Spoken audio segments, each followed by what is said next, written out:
ایک دفعہ ملا نصیر الدین ایک مارکیٹ میں گئے اور وہاں ایک تاجر، بہت بڑا تاجر تھا، جو اپنا کاروبار سامان بیچ کر اپنے پیسے اپنے گٹھری میں ڈال رہا تھا اور جا رہا تھا۔ ملا نصیر الدین نے اس سے حال احوال پوچھ لیا تو اس نے پریشانیوں کے رونا شروع کر دیے کہ مجھے یہ پریشانی ہے، مجھے یہ پریشانی ہے۔ ملا نصیر الدین نے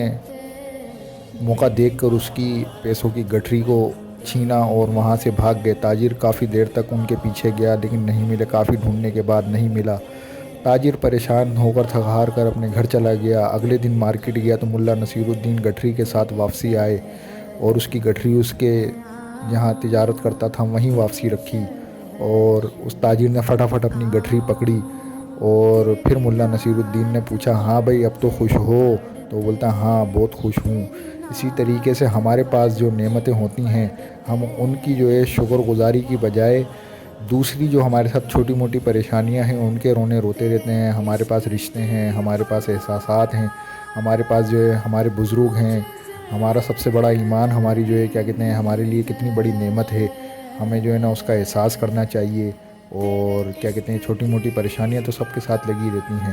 بڑے سے بڑے انسان کو بھی پکڑ کے پوچھ لیں گے وہ بھی اپنی پریشانیوں کا رونا روئے گا، چھوٹے سے چھوٹے انسان کو پکڑ لیں گے وہ بھی روئے گا، حالانکہ یہ چیز اللہ تعالیٰ کو سخت ناپسند ہے۔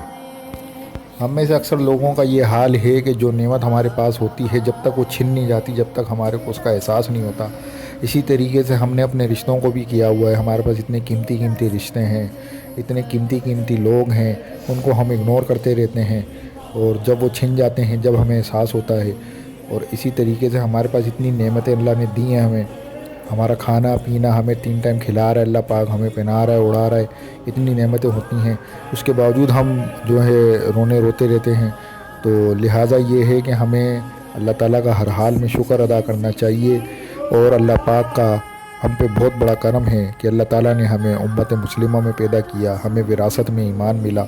تو اس پہ بھی ہمیں اللہ کا شکر ادا کرنا چاہیے، اور نبی کریم صلی اللہ علیہ وسلم کے سنتوں کے مطابق اور آپ علیہ صلاۃ السلام کے حکم کے مطابق زندگی گزارنی چاہیے، اور اللہ کے حکموں کے مطابق اور قرآن شریف میں جو حکم اللہ پاک نے فرمائے اس کے مطابق زندگی گزارنی چاہیے۔